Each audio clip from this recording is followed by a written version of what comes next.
छोटा राजन को भारत लाया गया।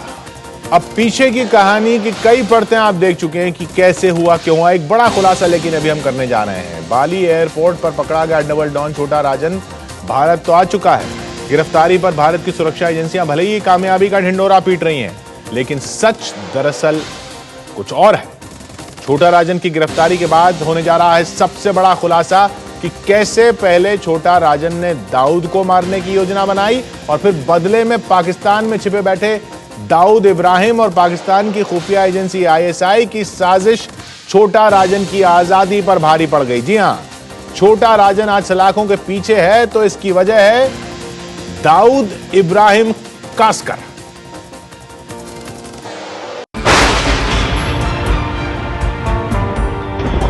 दाऊद इब्राहिम और छोटा राजन मुंबई में अंडरवर्ल्ड के नाम से जानी जाने वाली गुनाह की दुनिया के ये दो किरदार कभी गहरे दोस्त हुआ करते थे, लेकिन अब दाऊद और छोटा राजन एक दूसरे के खून के प्यासे हैं।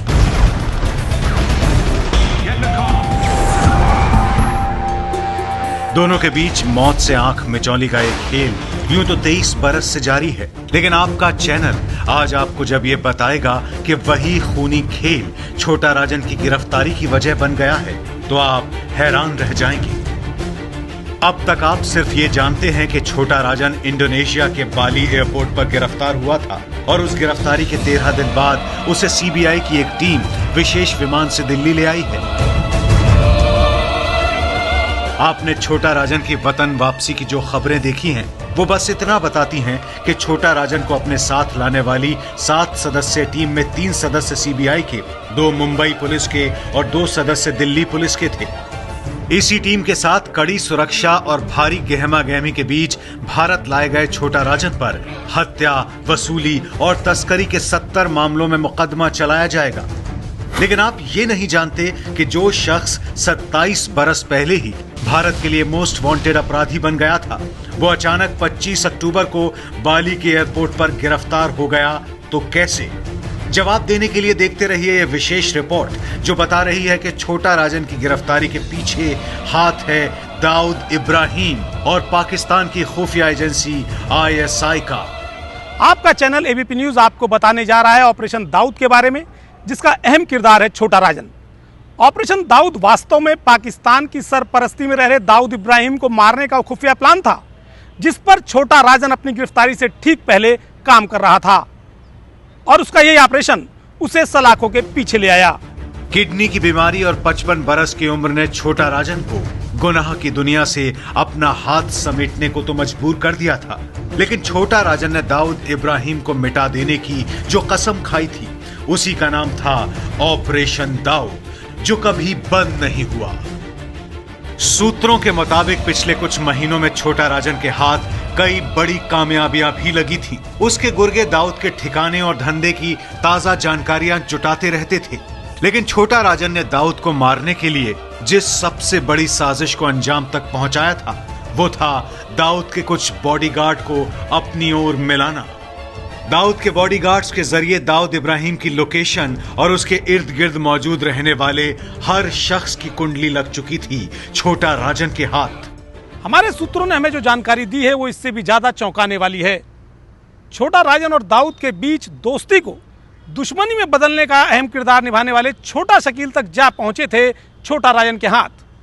छोटा शकील के कुछ अहम लोगों को छोटा राजन ने अपने साथ मिला लिया था, लेकिन दूसरी तरफ दाऊद और उसकी डी कंपनी के लोग भी हाथ पर हाथ धरकर नहीं बैठे थे।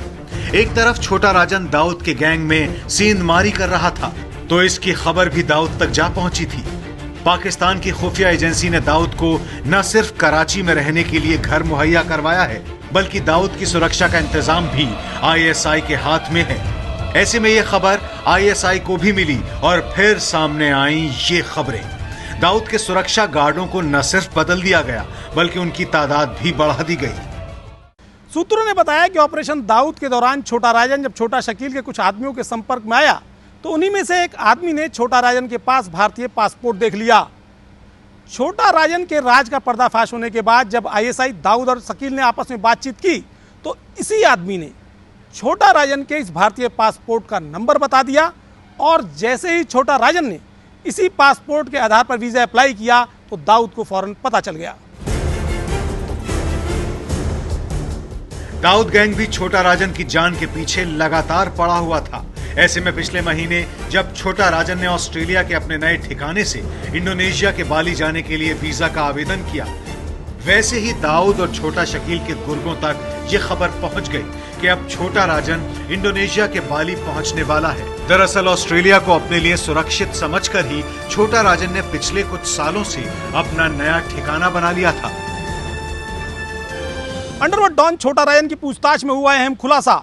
सूत्रों ने बताया कि पूछताछ के दौरान पता चला है कि छोटा राजन को अक्टूबर महीने के अंतिम दिनों में ऑस्ट्रेलिया की नागरिकता मिलने वाली थी। इसके लिए उसने सभी जरूरी कागजात पूरे करके दे दिए थे, लेकिन नागरिकता मिलने के कुछ दिनों पहले ही उसे बाली में गिरफ्तार कर लिया गया। दरअसल ऑस्ट्रेलिया के महफूज ठिकाने से छोटा राजन तो सिर्फ दाऊद पर हमले की तैयारी में जुटा था, लेकिन पाकिस्तान में दाऊद के पास छोटा राजन को निशाना बनाने का पता भी पहुंच चुका था।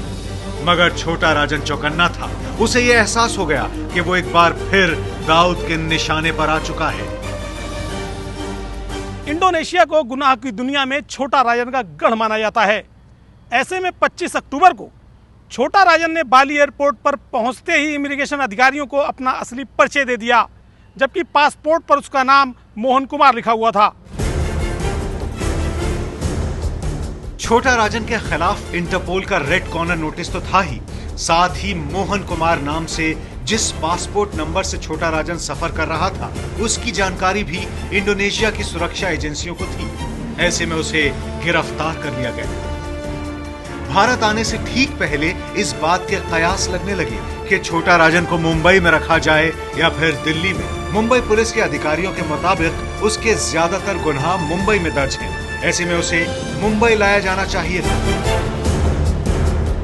इसमें बहुत ज्यादा इन्वेस्टिगेशन लंबा करना पड़ेगा और ये काम जो है ये स्टेट गवर्नमेंट का था और मुंबई पुलिस का था। उनके पास में पूरे के पूरे उनके पास में सोर्सेज है, उनके पास में उनका इंफ्रास्ट्रक्चर उनके पास में है। 70 केसेस वो क्राइम ब्रांच की 12-13 यूनिट है, वहां पर अलग अलग जगह पे देखे वो इन्वेस्टिगेशन डिटेल में कर सकते थे। सीबीआई अभी 70 केसेस का इन्वेस्टिगेशन करेंगी तो कितना टाइम लगेगा उसको इसके अंदर। तो ये फैसला सरासर गलत है और सीबीआई ने अभी भी जागना चाहिए और वो सीधे केस मुंबई पुलिस को देना चाहिए ताकि मुंबई पुलिस इसकी बारीकी से इंक्वायरी करे। देखिए, जहां तक मेरा कहना है, ये तो मैं तो कहता हूं कि मुंबई पुलिस उतनी ही सक्षम है जितनी सीबीआई है। ये सोचना कि सीबीआई बहुत ज्यादा सक्षम है, ये गलत है। दूसरी बात मैं ये कहना चाहूंगा कि सीबीआई, रॉ, आईबी, पुलिस, सीआईडी, हर किसी का जो रोल है ये अलग अलग है। महाराष्ट्र पुलिस, बॉम्बे पुलिस सक्षम है, सीबीआई से किसी भी बात में कम नहीं है। लेकिन छोटा राजन लगातार कह रहा था कि उसे मुंबई पुलिस पर इसलिए भरोसा नहीं है कि उसके कुछ वर्दी वाले दाऊद इब्राहिम के इशारे पर काम करते हैं। ऐसे में उसे दिल्ली में रखने का फैसला किया गया है। इस फैसले के बाद शायद छोटा राजन ने राहत की सांस ली है। सूत्रों ने बताया कि 27 साल बाद अपनी वतन वापसी पर छोटा राजन बेहद भावुक हो गया था। दिल्ली एयरपोर्ट पर जहाज से उतरने के फौरन बाद उसने जमीन पर अपना सर लगाया और जमीन को अपने होठों से चूमा। छोटा राजन की गिरफ्तारी के बाद माना जा रहा है कि भले ही ऑपरेशन दाऊद फेल हो गया हो, लेकिन अब वो दाऊद के हर उस राज से पर्दा उठाएगा जिसकी भनक हमारी सुरक्षा एजेंसियों को नहीं है। ऐसे में दाऊद के नेटवर्क को देखते हुए अब भारतीय सुरक्षा एजेंसियों के लिए छोटा राजन को महफूज रखना सबसे बड़ी चुनौती है। सुरक्षा और खुफिया एजेंसियों की सबसे अहम जिम्मेदारी छोटा राजन की सुरक्षा को लेकर है, क्योंकि कहा जाता है कि दाऊद का नेटवर्क बेहद मजबूत है और छोटा राजन की गिरफ्तारी के बाद वो बेहद सक्रिय हो गया है। यही कारण है कि छोटा राजन को आज देर शाम तक मीडिया के सामने पेश नहीं किया गया और यहां तक कि उसे ओपन कोर्ट में भी नहीं लाया गया। छोटा राजन अब भारत में किए गए अपने गुनाहों के राज तो खोलेगा ही, साथ ही उन लोगों के भेद भी खोलेगा जो भारत में दाऊद के एजेंट के तौर पर काम कर रहे हैं। इंटरपोल का हेडक्वार्टर्स जो इंडिया में है, भारत में है, वो दिल्ली में है और इंटरपोल सीबीआई के काम करती है। तो सीबीआई के ऑफिसर्स नियुक्त किए गए थे, तो इसीलिए उसको पहले दिल्ली लेके आए हैं और फिर बाकी जहाँ इसके केसेस हैं उनके पुलिस स्टेशन के ऑफिसर्स आएंगे और इसका रिमांड ले जाएंगे। मुझे ऐसा प्रतीत नहीं होता कि छोटा राजन के आने के बाद कोई बहुत महत्वपूर्ण जानकारी प्राप्त होगी। छोटा राजन एक लोकल क्रिमिनल था, अंडरवर्ल्ड का मेंबर था, लेकिन उसका टेरर से कोई भी लिंक नहीं था। दाऊद से उसकी दुश्मनी जरूर थी, लेकिन जब तक वो अपनी दुश्मनी को अंजाम देता तब तक उसके गैंग मेंबर्स काफी मारे जा चुके थे। सबसे जरूरी चीज इसको लाने का फायदा यही है कि एसोसिएट था दाऊद का कितना बताता है, यानी कि कुछ ज्यादा इन्फॉर्मेशन दे भी दे जिससे कि उसकी मदद हो सके पकड़ने में, जिसको माफ भी किया जा सकता है। जांच एजेंसियों ने छोटा राजन के जरिए दाऊद के हर राज को गुलवाने का पूरा इंतजाम कर लिया है। सवालों की जो फहरिस्त तैयार की गई है उसमें हर सवाल के लिए एक टीम अलग से तैयार की गई है। मसलन दाऊद के काले धन का कारोबार कौन देखता है, फिल्मी सितारों से उसके लिंक कौन संभालता है, और गोल्ड से लेकर स्मगलिंग तक वो कौन सा शख्स है जो इसका पूरा कारोबार देखता है। यानी अब छोटा राजन दाऊद के हर साझेदार की जानकारी खुफिया एजेंसियों से साझा करेगा।